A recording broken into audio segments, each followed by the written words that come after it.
नमस्कार, विंध्या टाइम्स में आपका स्वागत है। रीवा सिरमौर चौराहा में व्यापारी संघ का प्रदर्शन जारी है। सिरमौर चौराहा में बनी दुकानों को तोड़ने के विरोध में व्यापारी संघ कई दिनों से प्रदर्शन में बैठा है। इस प्रदर्शन को कांग्रेस के वरिष्ठ नेता इंजीनियर राजेंद्र शर्मा और रीवा नगर निगम महापौर अजय मिश्रा बाबा ने पिछले दिनों पहुंचकर समर्थन दिया था।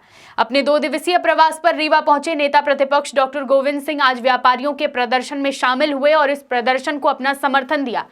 उन्होंने व्यापारियों के साथ बैठकर उनकी समस्या सुनी और प्रदेश सरकार पर निशाना साधा। उन्होंने कहा कि प्रदेश सरकार दुकानदारों को उजाड़कर पूंजीपतियों को लाभ पहुंचाना चाह रही है। नेता प्रतिपक्ष डॉक्टर गोविंद सिंह ने रीवा विधायक को भी आड़े हाथों लिया और कहा कि विधायक आम जनता के साथ छल कर पूंजीपतियों को फायदा दे रहे हैं। प्रदेश के मुख्यमंत्री शिवराज सिंह जी एक तरफ नौटंकी करके टीकमगढ़ में और अन्य जगह गरीबों के आंसू बहा कर उनको निवास के लिए, मकान के लिए, रहने के लिए जगह दे रहे हैं। दूसरी तरफ 78 हमारे छोटे छोटे दुकानदार जिन्होंने 1984 में शासन ने उनको ज़मीन दी थी और उसमें शासन की गारंटी पर 8-8 हज़ार रुपये का लोन की गारंटी दी और दुकानें बनी और उनकी लीज अभी भी वर्तमान में सन 2050-42 तक है।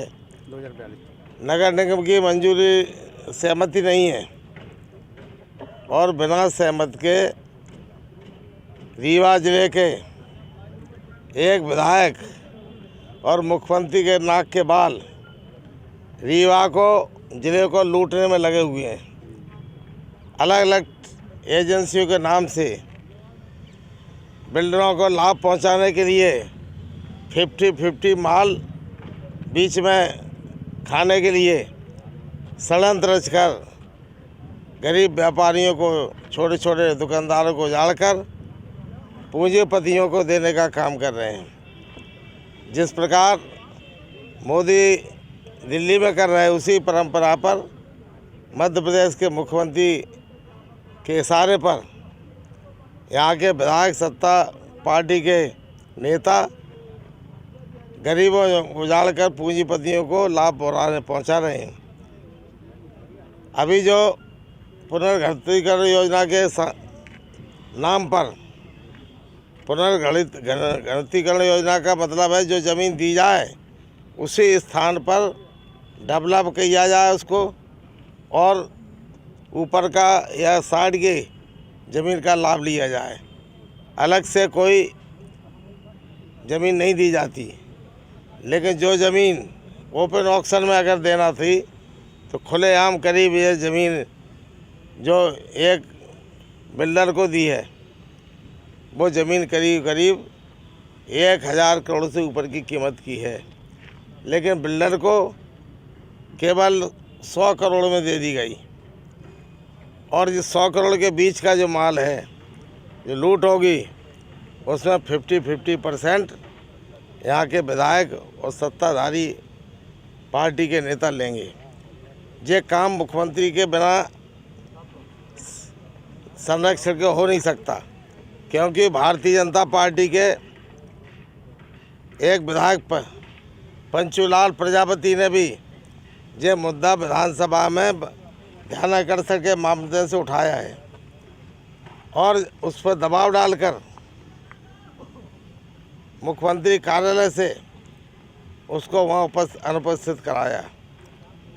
मैं ये कहना चाहता हूँ, जो वर्तमान में 100 करोड़ ज़मीन जो बिल्डर को दी है और अगल बगल के जो उसी ज़मीन की जो कीमत है अभी बिक्री हुई है वो 20,000 रुपये स्क्वायर फीट है। 20,000 स्क्वायर फीट ज़मीन कीमत वाले ज़मीन को करीब 500 करोड़ रुपए बीच का लेन देन का मामला है। मैं कहना चाहता हूँ, आखिर जाए दुकानों को क्यों उजाड़ा जा रहा है? अगर दुकानें हटाई जा रही हैं, दुकानदार स्वयं सहमत हैं कि हमें रोड के किनारे दुकान दी जाए, लेकिन उनको बर्बाद करके उनकी रोजी रोटी छीन कर बिल्डरों को लाभ पहुंचाने के लिए एक कॉर्नर में जाके दुकान दे दी है। जो दुकानें न तो चलेंगी, गली में न उनकी बिक्री होगी और उनका पूरा परिवार भूखों मरने की स्थिति में पहुंच जाएगा। एक तरफ ये षड्यंत्र, दूसरी तरफ ब्रिज। जब ब्रिज का मैंने मौके पे अभी देखा, आप लोगों ने भी देखा होगा, यहाँ क्या आवश्यकता है। एक ब्रिज जाने के लिए सड़क की चौड़ाई करीब लगभग 70-80 फुट है, और भी अगर लेना है तो पीछे हट सकते हैं, लेकिन दुकानदारों को बर्बाद न किया जाए। मैं इस मामले को मुख्यमंत्री शिवराज सिंह से बात करूंगा, पत्र लिखूंगा, और अगर नहीं न्याय मिला तो लोक आयुक्त में जाऊंगा और न्यायालय हाई कोर्ट में जाने से पीछे नहीं रहूंगा। गरीब दुकानदारों को लाभ पहुंचाने के लिए हमारी नीति है। कांग्रेस पार्टी और हमारे सब साथी मित्र, महापौर और सभी लोग गरीब छोटे दुकानदारों के साथ हैं।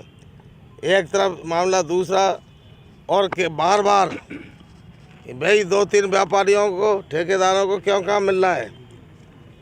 वेबसाइट बंद की जाती है ताकि और बंद करके रात में आधा घंटे के लिए खोलकर